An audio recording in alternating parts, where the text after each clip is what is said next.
Oke, assalamualaikum warahmatullahi wabarakatuh. Kembali lagi bersama saya Abdul Halim di Dul Galeri.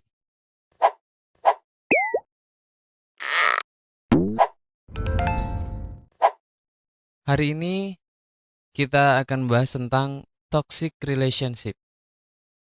Jadi, toxic relationship itu adalah hubungan yang tidak sehat gitu ya, yang tidak baik-baik saja. Banyak di antara kita yang mengalami hal seperti itu, cuman kadang kita nggak sadar gitu ya. Entah ini toxic atau bukan gitu. Barusan saya sudah share di story WhatsApp dan Instagram. Jadi aku akan ngebahas tentang toxic relationship dan eh, tanggapan dari teman-teman lumayan banyak. Bahkan ada yang curhat kisah-kisah mereka. Jadi kita akan membacakan pendapat dari teman-teman sekalian ya. Nah, ini yang pertama. Menurut dia, toxic relationship itu adalah hubungan yang mengganggu. Hubungan yang terkadang tanpa sadar menjerumuskan kita untuk melakukan hal-hal yang sebenarnya bukan kita banget gitu. Misalnya, dia mengekang kita buat jangan main sama teman-teman kita, fokus ke dia aja dan gobloknya kita mengiyakan itu. Gitu. Atau misalnya dia itu sampai mengacak-ngacak privasi kita gitu. Contoh misal kayak sadap WhatsApp atau yang lainnya. Itu sudah menurut saya sih benar-benar mengganggu gitu ya. Kita pindah ke orang kedua. Tetap privasi kita jaga di sini ya. Nah, menurut orang kedua, toxic relationship itu adalah hubungan yang terjalin hanya menumbuhkan luka dan menyiksa tanpa ada bahagia yang tercipta. Puitis banget nih ya.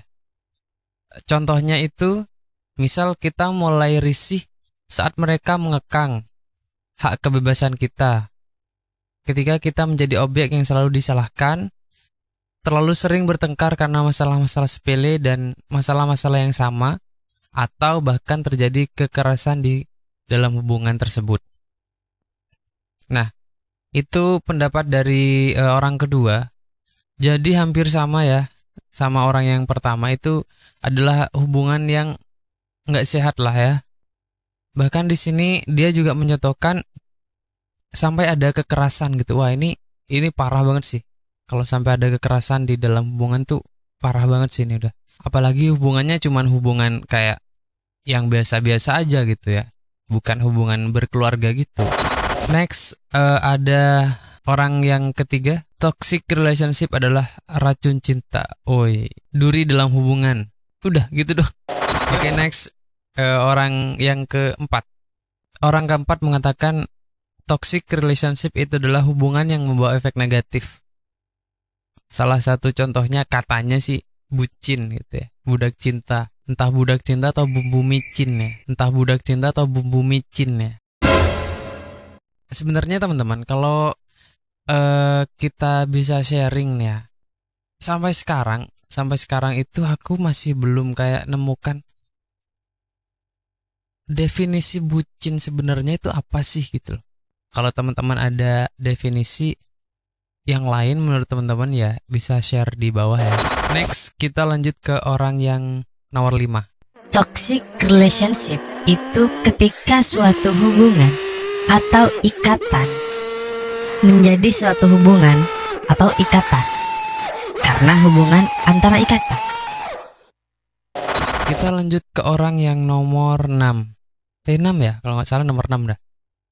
Nah, ini lumayan agak panjang. Arti dari toksik itu sendiri kan suatu hal yang negatif, menyusahkan, merugikan, ya semacam itulah. Jadi menurutku, toxic relationship itu ya sesuatu hal yang merugikan bagi salah satu ataupun mungkin malah keduanya gitu. Oke, itu dari orang yang nomor 6. Oke, next. Toxic relationship itu katanya adalah hubungan yang udah nggak baik gitu. Coba dengar pengalaman Aukarin, mungkin bisa menjawab. Setiap orang yang jalanin hubungan yang kayak gitu, nggak memiliki teman dan hanya mengandalkan satu orang dalam kesehariannya. Mungkin ini aku jujur aku nggak tahu ya kisah Aukarin seperti apa. Cuman gini, kayak misalkan dari seseorang nih, dia punya pasangan dan dia cuma bergantung sama pasangan ini gitu loh, pasangannya. Dia nggak butuh orang lain, misal temen atau sahabat atau apa gitu. Ketika terjadi mungkin hal yang tidak diinginkan ya, atau putus atau apa, dan ini efeknya negatif banget sih. Bisa-bisa si orang ini bisa nggak punya temen gitu loh, ya nggak? Gimana menurut kalian? Kalau menurutku sih gitu. Jadi kita meskipun kita punya punya pasangan itu nggak harus deh kayaknya kita benar-benar melabuhkan semuanya, ya kan, melabuhkan semuanya terhadap pasangan kita.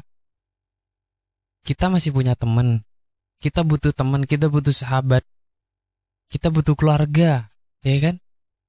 Gitu. Jadi jangan sampai ya teman-teman ya, jangan sampai. Oke. Next, orang nomor 9. Sorry nih kalau misalkan nomornya salah-salah nih ya dari tadi, entah itu nomor 9 atau 10. Toxic relationship itu intinya jangan sampai mau diatur-atur pasangan. Kalau ngarah ke kebaikan mah mari gitu loh. Oke berarti ya. Tapi kalau ngatur yang nggak sesuai dengan keinginan kita dan harus nurut, nah itu mending jangan katanya. Ntar rugi sendiri gitu. Yang pasti dari dua pihak itu harus saling ngerti lah ya. Oke, next. Ini agak panjang ya mungkin teman-teman ya. Dia itu lebih ke menceritakan kisahnya tentang toxic relationship.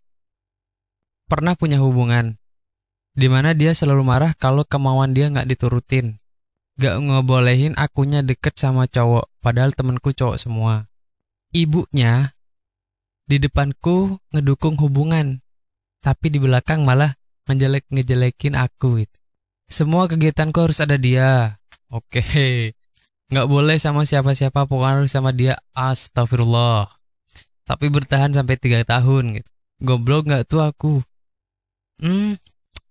Nggak goblok sih. Mungkin karena dulu masih ya labil lah ya, atau masih belajar-belajar lah. Karena ini SMP. Kisah dia zaman SMP. Nah ini kayak suatu yang toksik banget sih gitu loh. Kalau kita lihat dari awal nih, si cowok ini selalu marah kalau nggak diturutin. Apa mau dia? Coba dong bayangin, kalau dia mau sesuatu terus nggak diturutin, marah. Kita juga nggak tahu ya, maksudnya mau sesuatu itu sesuatu apa gitu, entah mau coklat atau mau minum teh atau yang lain. Tapi kalau kayak gini ya nggak harus marah dah bro, tolong bro, santai aja lah gitu loh. Tapi ya kita tetap kembali lagi, kita nggak tahu ya kemauan dia itu yang seperti apa gitu. Kalau cuman mau kayak aku mau kopi dong, ya kalau yang cewek lagi nggak bisa ya buat sendirilah. Tapi kalau kemauan yang lain, entahlah. Terus nih dia juga ada cerita lagi nih ya. Jadi gara-gara hubungan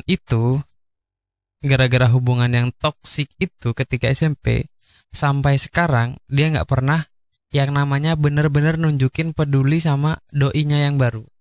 Jadi setiap dia punya doi itu dia nggak pernah nunjukin keseriusan dia.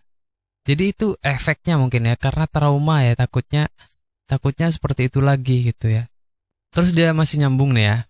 Nggak tahu nih toksis sorry toksis kali. Nggak tahu nih ya, ini juga toksis lagi, sorry. Nggak tahu nih ya ini toksik apa gimana, tapi aku ngerasa aku sendiri yang bikin toksik. Nah, jadi kalau yang tadi itu mantannya, kalau yang sekarang dianya yang ngerasa dia itu toksik gitu loh. Pernah di posisi dimana nggak percaya banget sama doi. Apa-apa yang dilakuin sama doi pasti netting terus, negative thinking. Pikiran selalu gini, dia di sana sama mantannya nggak ya? Di belakangku masih chat sama mantannya nggak ya? Dia masih sayang sama mantannya nggak ya? Dia sebenarnya udah sayang sama aku nggak ya? Setiap sikap doi itu baik ke aku selalu mikir ini anak habis ngelakuin salah apa gitu kok akhirnya dia masuk ke circle keluargaku. Gak tahu juga mau percaya atau enggak, tapi hati selalu bilang jangan percaya dulu, kamu gak takut disakitin lagi gitu. Jadi kisah yang kedua ini ya, malah dia yang toksik gitu. Nggak entah ini toksik atau bukan ya, tapi kalau menurut kalian gimana? Jadi setelah dia mengalami hubungan yang dulu, akhirnya dia tahu trauma dan akhirnya melakukan hal seperti ini. Ketika dia punya pasangan, dia selalu mikirnya tuh netting, ya. Di sana doi sama siapa? Entah dia masih sama mantannya atau gimana, masih hubungan sama mantannya atau gimana. Yang sebenarnya dia nggak tahu gitu loh, kalau mungkin si pacarnya yang baru ini itu benar-benar serius gitu, tapi bawaannya netting terus ya, gara-gara yang luka lama tadi ya kan. Akibat dari toksik ya, bahaya banget semua teman-teman. Jadi akibat dari toksik tuh bukan cuma hubungannya yang nggak sehat dan bakal hancur gitu, tapi bisa-bisa itu ngancurin kita juga. Misal contoh nih kisah ini ya, dia udah ngejalanin kisah toksik banget. Setelah habis dari kisah itu, malah dia yang toksik gitu loh, karena trauma itu. Kalau saranku, daripada mikir netting terus ke doi, ya mending nggak usah hubungan ya kan. Daripada suuzon, ya mending nggak usah. Bingung sendiri. Oke, kita akan lanjut di part 2. Tetap pantengin terus. Jangan lupa like, comment, dan subscribe. Dadah.